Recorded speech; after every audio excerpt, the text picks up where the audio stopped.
Tahun 2034, Gibran akan berumur 47 tahun. Usia yang matang dengan pengalaman yang cukup layak jadi idola publik. Seharusnya begitu. Harapan banyak orang seperti itu. Begitulah umumnya publik membaca garis tangan Gibran, sang wali kota Solo.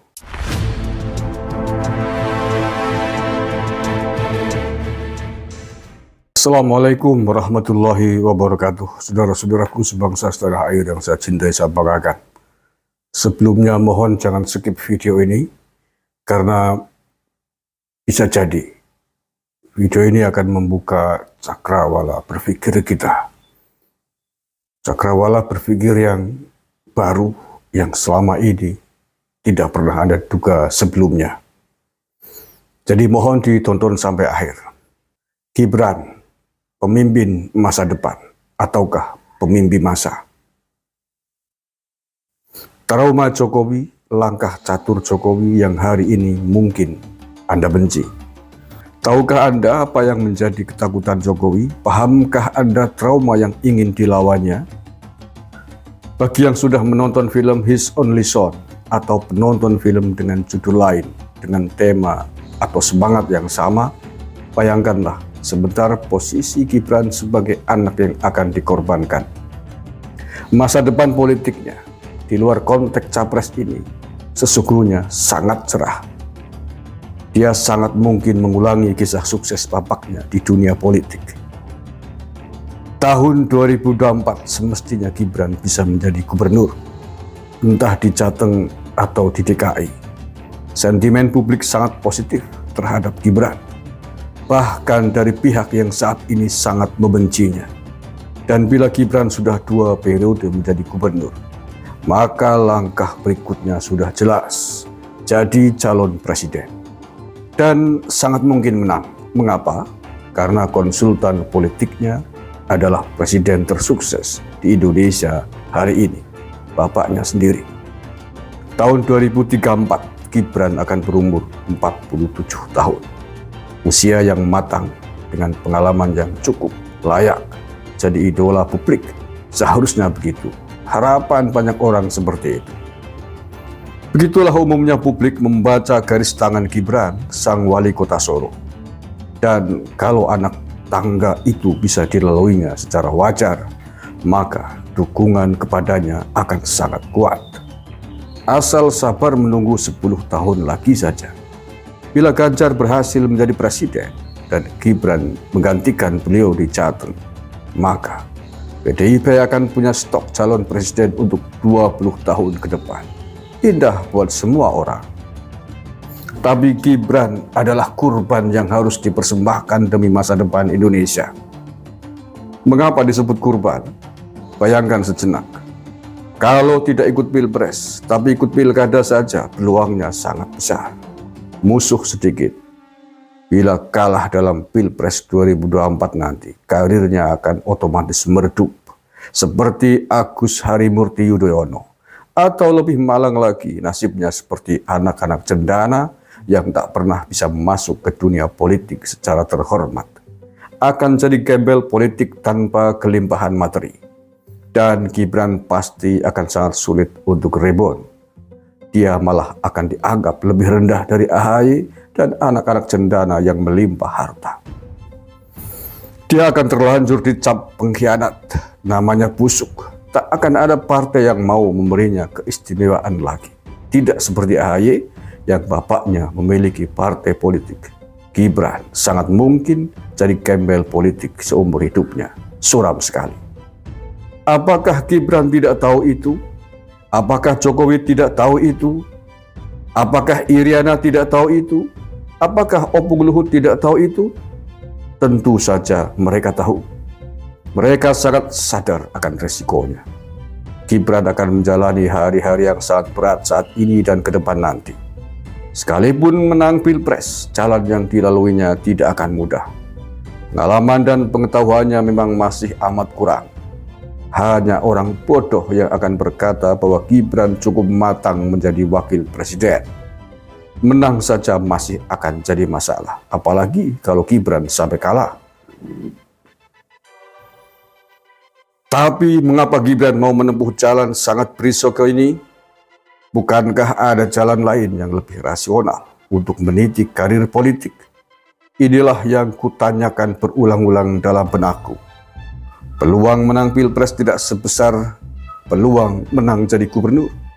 Sekalipun Gibran menjadi wapres, maka dia cuma akan jadi pajangan saja, jadi ban serep seperti Ma'ruf Amin.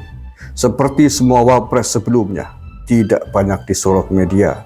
Padahal, kalau Gibran konsisten dalam karir politiknya, jabatan presiden di masa depan 10 tahun lagi akan sangat mungkin dia raih setelah dia sukses sebagai gubernur. Jokowi, Ganjar, dan Ahok pasti akan sangat senang menjadi mentornya. Tapi kenapa pemimpin masa depan ini menjadi pemimpin masa gitu? Kita tidak akan memahami Gibran kalau kita tidak memahami Jokowi. Tidak seperti yang dituduhkan semua orang yang berkata bahwa Jokowi haus kuasa, pengkhianat, lebih mementingkan dinasti politik daripada kepentingan bangsa. Itu semua ocehan manusia dungu, ocehan orang yang frustasi dengan keruwetan pikirannya sendiri. Mereka cuma sedang menunjukkan ketidakpahaman mereka akan Jokowi. Pikirkanlah, mulai dari menjadi wali kota Solo 2 periode, gubernur DKI 1 periode, presiden RI 2 periode, kapankah Jokowi terlihat memperjuangkan kepentingannya sendiri? Adakah tanda atau gejalanya? Adakah bukti Jokowi pernah menyalahgunakan kepercayaan publik? Bukankah kesempatannya untuk mencari keuntungan bagi diri sendiri dan bagi keluarganya terbuka sangat lebar? Kalau dari dulu Jokowi tidak pernah berlaku sel, mengapa dia harus mencoreng arang di keningnya sendiri di akhir jabatannya? Apakah mungkin dia serendah tuduhan orang-orang itu? Mari kita buka lagi lembaran Pilpres 2014 dan Pilpres 2019. Siapa lawan Jokowi? Di atas kertas lawan Jokowi adalah Prabowo Subianto. Tapi di lapangan, lawannya yang sesungguhnya adalah kaum radikalis. Semoga Anda mulai paham peta geopolitik.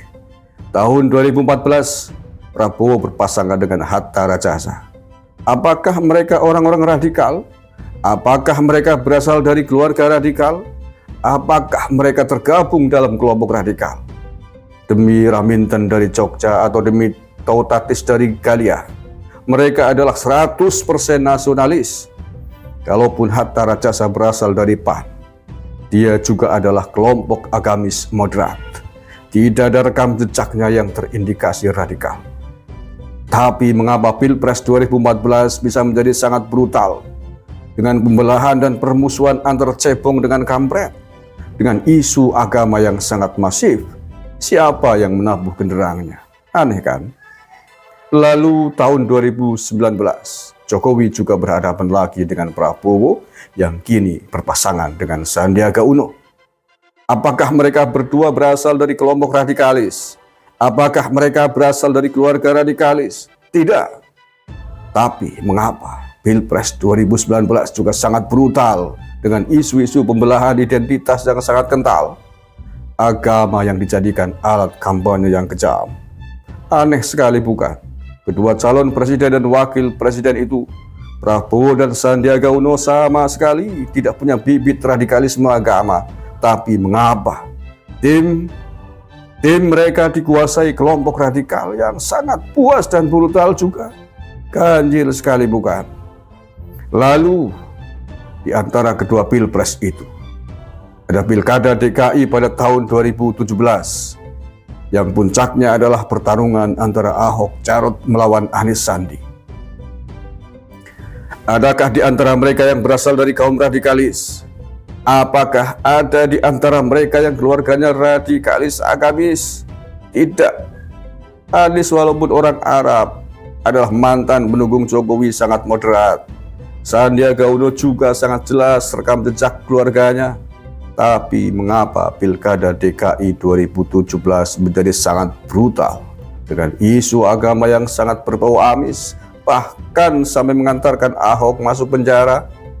Mengapa kelompok Anies dan Sandi sangat dikuasai kelompok radikalis dalam pertarungannya? Padahal partai utama pengusung mereka adalah Gerindra, yang adalah partai nasionalis, bukan? Tidaklah Anda melihat anomali ini? Dari ketiga peristiwa politik ini, semestinya Anda sudah paham betapa canggihnya pola permainan kelompok radikalis itu. Biarpun mereka tidak dominan di partai, tapi mereka bisa sangat puas di lapangan. Mereka lebih ganas dari serigala lapar. Semua yang menentang mereka akan mereka capik-capik dengan kejam.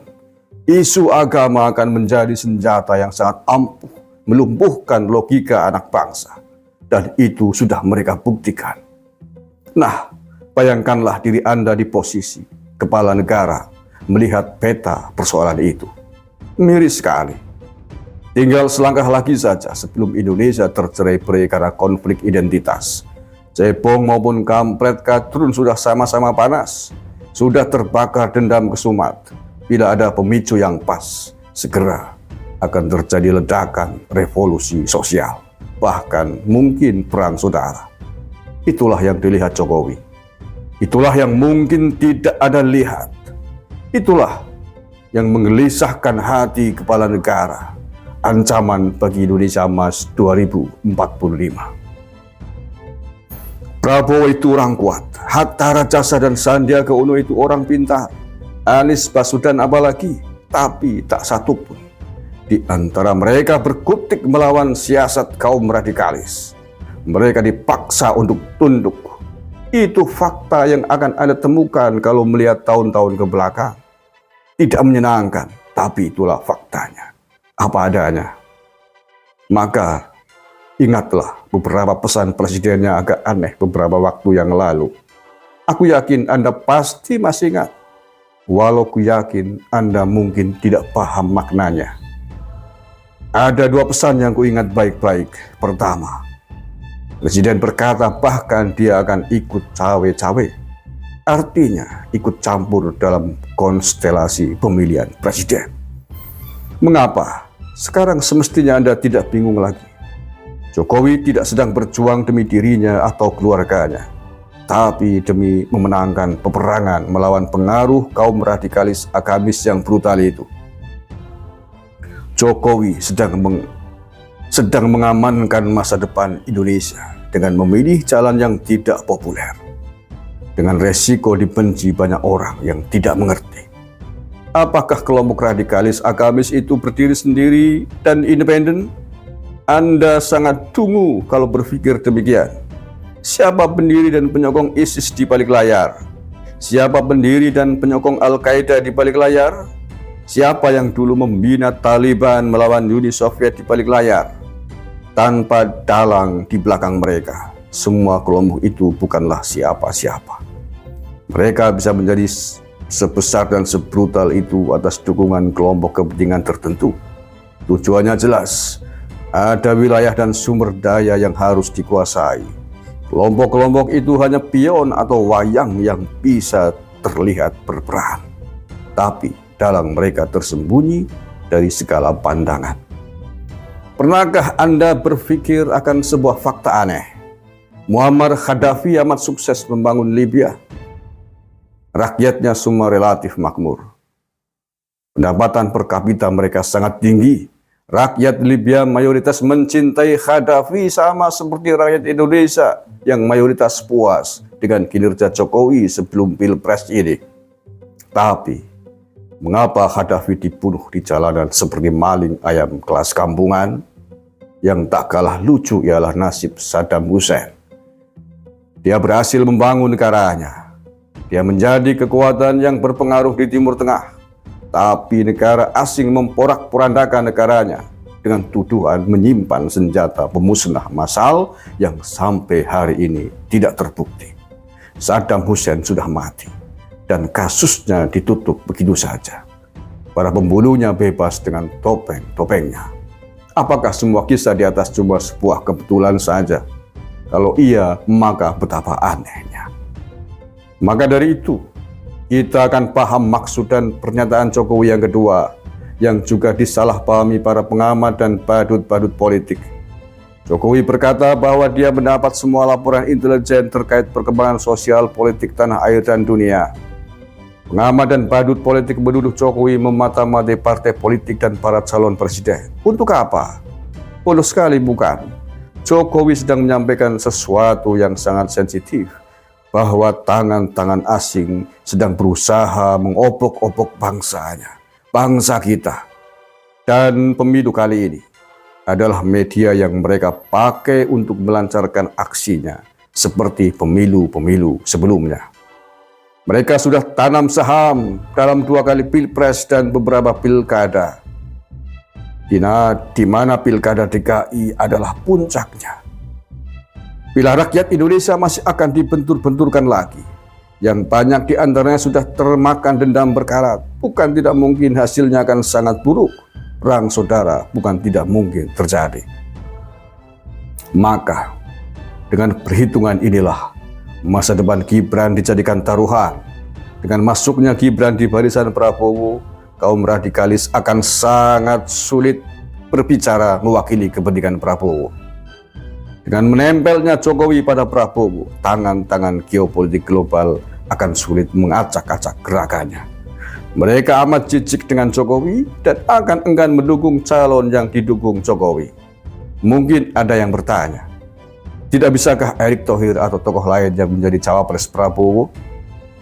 Tidak adakah tokoh yang lebih tepat selain Gibran? Bacalah lagi peta politik tahun 2014, 2017, dan 2019. Siapakah yang bisa melawan kelompok radikalis itu? Tidak ada yang bisa melawannya. Prabowo dan Sandiaga Uno sendiri sudah cerah. Usai pilpres, mereka langsung merapat ke kubu Jokowi. Hanya Jokowi yang bisa menaklukkan kelompok radikalis yang dikendalikan oleh oligarki internasional ini. Ini bukan asumsi. Sejarah sudah mencatat kegagalan para tokoh melawan hegemoni kaum radikalis yang ditunggangi kelompok-kelompok oligarki internasional.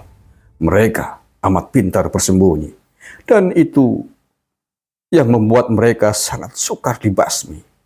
Hancurnya Irak, Libya, Suriah, dan lain-lain adalah bukti kekuatan mereka.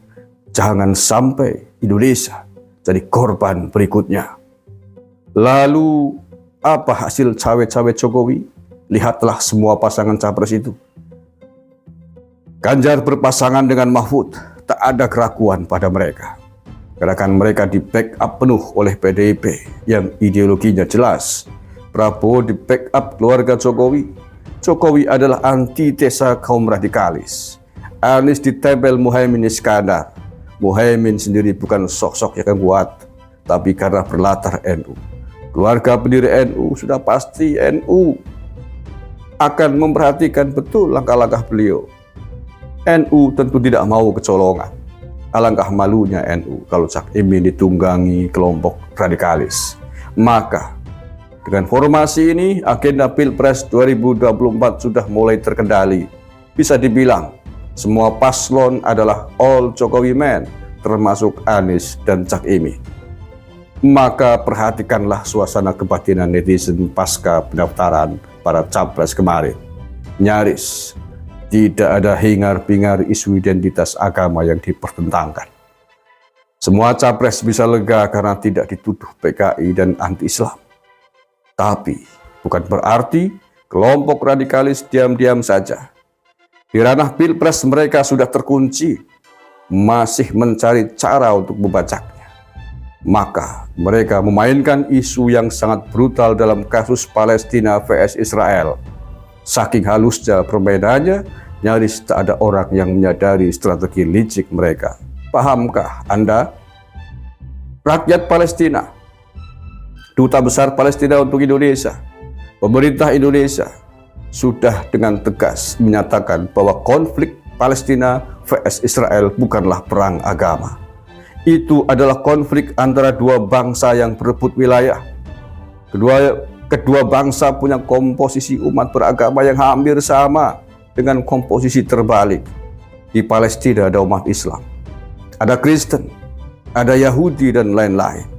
Di Israel juga ada umat Islam sekitar 20%. Ada Kristen, ada Yahudi, dan lain-lain. Tapi Mengapa suara media sosial kita dipenuhi dengan seruan perang agama? Mengapa media sosial setiap saat dikumandangkan panggilan berperang ke Palestina untuk membela saudara seagama? Padahal seluruh dunia sudah diberitahu bahwa itu bukan perang di antara penganut agama. Siapa yang menjajah kesadaran umat itu? Siapa yang membunuh kesadaran anak bangsa kita itu? Siapa yang membolak-balikan cara berpikir rakyat Indonesia itu? Yang membuat sesama anak bangsa terjebak dalam kebencian akibat konflik di negara asing? Bukankah ini mirip dengan yang terjadi pada Pilpres dan Pilkada DKI dulu? Kalau Anda berpikir itu terjadi secara spontan saja, maka Anda adalah orang yang akan mudah diperalat oleh kekuatan-kekuatan yang ingin menguasai Indonesia. Apa sebenarnya yang dilakukan kaum radikalis yang disetir oligarki internasional itu? Sederhana saja. Ya, sederhana. Mereka akan menggiring rakyat Indonesia untuk saling membenci terlebih dahulu dengan membenturkan isu identitas agama agar tercipta persepsi bersama siapa kelompok kawan dan siapa kelompok lawan. Kalau kebencian itu sudah cukup kuat, maka dengan sendirinya rakyat akan mengelompok sesuai agama mereka masing-masing. Kelompok identitas yang sama akan dianggap sebagai kawan dan pelindung. Sementara kelompok identitas lain akan dianggap sebagai ancaman yang harus dilawan. Dan setelah itu tinggal menggiring mereka untuk saling menyerang dan saling mengalahkan. Sebab secara naluriah manusia memang akan selalu berusaha menghilangkan setiap ancaman. Semakin merasa terancam, maka akan semakin kuat keinginannya untuk melawan dan menghilangkan ancaman. Dulu kita pernah dijajah oleh bangsa yang rakyatnya jauh lebih sedikit dari rakyat kita. Mengapa? Apakah karena kita tubuhnya lemah? Tidak. Tapi karena kita bodoh dan mudah diadu domba selama 350 tahun kita diberdaya. Kita dibuat sibuk bertengkar dengan sesama anak bangsa. Sementara itu, para penjajah sibuk menguras kekayaan alam kita. Hanya setelah kita sadar akan pentingnya menjaga akal sehat dan semangat persatuan bangsa, orang-orang asing itu bisa kita usir dengan relatif tidak terlalu sulit. Apakah kita sudah semakin cerdas hari ini? Terima kasih. Ini adalah kajian dari tim intelijen spiritual NKRI. Harga mati.